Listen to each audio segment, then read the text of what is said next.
I've just come back from the future, thanks to my handy time machine, and I've come back with this, the HTC HD2, with hardware that's unquestionably 2010, perhaps even 2011 or 2012.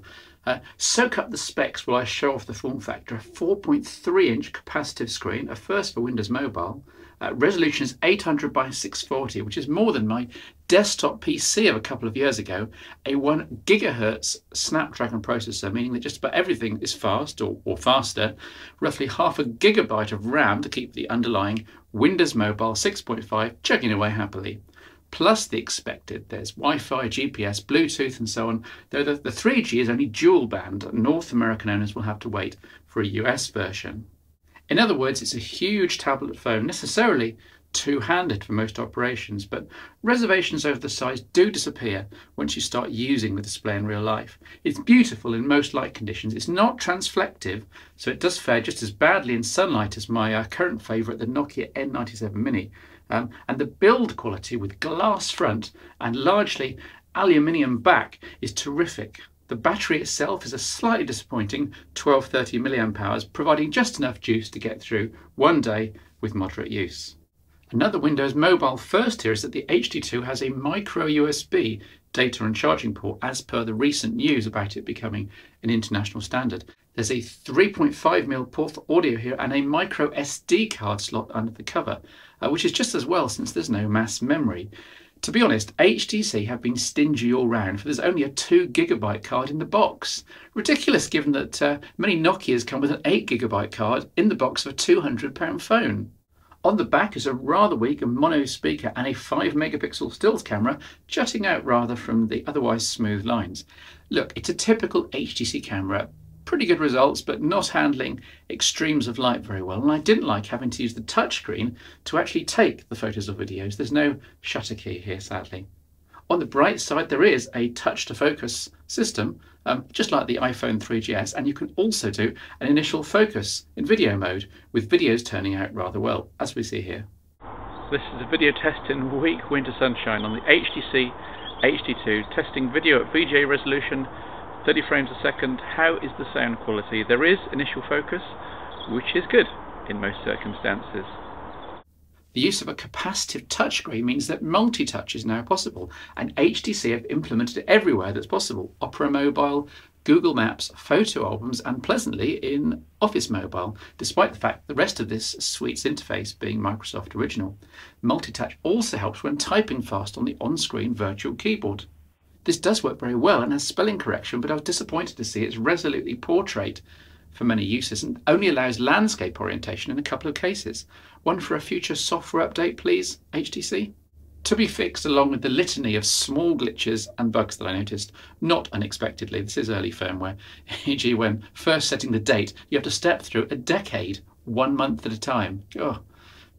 Extra applications include the PEEP Twitter client here, a Wi-Fi router where the whole phone pretends to be a Wi-Fi hotspot, MP3 trimmer, and a trial copy of Copilot SatNav. Regular viewers to the phone show will know that I'm not overly fond of OS kludges. You know, cases where a manufacturer takes an OS and has slapped their own UI on as a part-time shell. HTC's TouchFlow 3D has been a prime example of such a crime, but it's mitigated here by filling out the user interface to about 90%. It's actually quite hard to seek out bits of the interface which are still original Windows Mobile. Quite what Microsoft thinks about it all, though, is not known. I do wonder, what's the point of Microsoft taking 2 years to get out version 6.5 of Windows Mobile when HTC was going to basically replace it all anyway?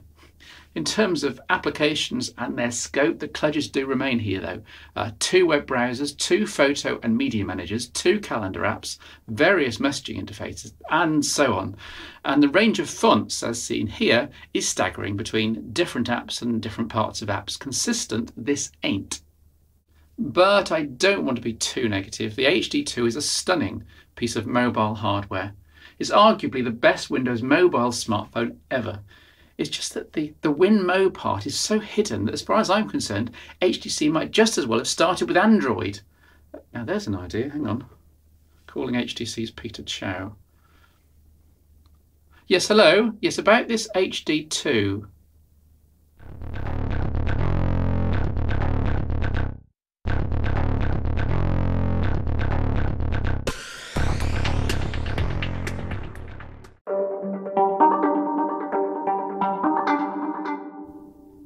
popular request. No, really, I've been asked to repeat my feature of a couple of years ago, looking at recommended smartphones only a little bit off the cutting edge that can now be picked up at good second-hand prices.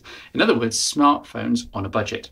In this case, £120 or less, that's about $200 or 130 euros. And obviously no SIM locks, no contracts, no commitments. This is on the cheap. But first, a note of caution. Some smartphones seem to attract the cloners and fraudsters more than others. Scanning eBay for first-gen iPhones, for example, unwanted Nokia N97s and even older N96s threw up just too many auctions which would just waste your time. Sorry. What I did find was a nice selection of smartphones that won't set you back a fortune.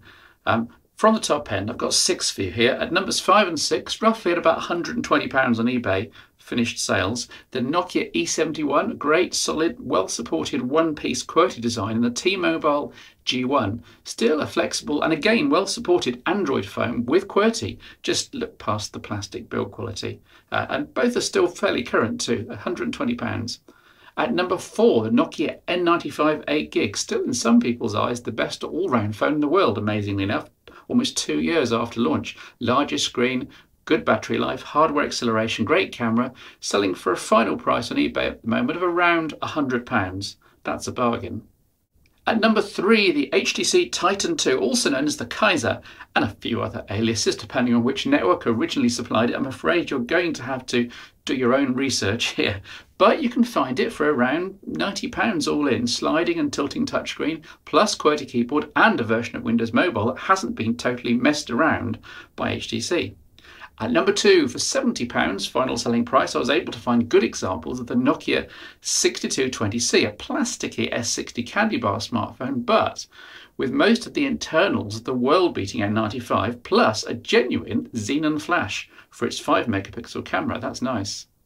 But at number 1, and you won't have guessed this one, a superb bargain, eBay had the Nokia E61i for about £60 or thereabouts. Loads of them. Final selling price. A metal chassis that'll last for years, a big battery, a really usable QWERTY keyboard, and a large 2.8-inch screen that's superb in all light conditions.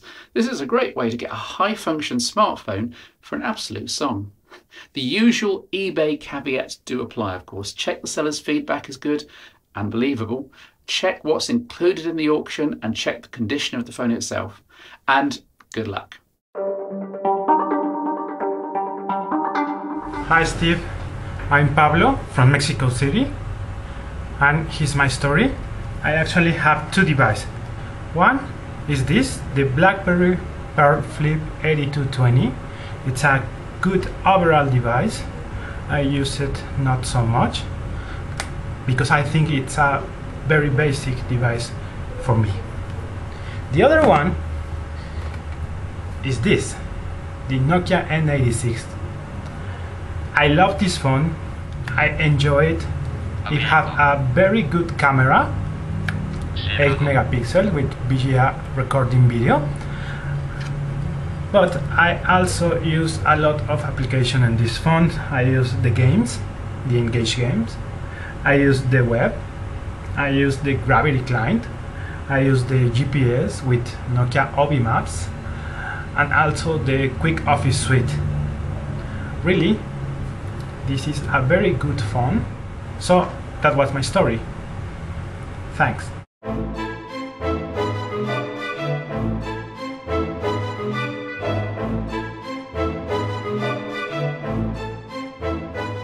Me again. I record the Phone Show and the Phone Show Chat audio podcast as part of my full-time job. I'm trying to make a go of it. If you can help support me, then please see this donations page. Thanks ever so much.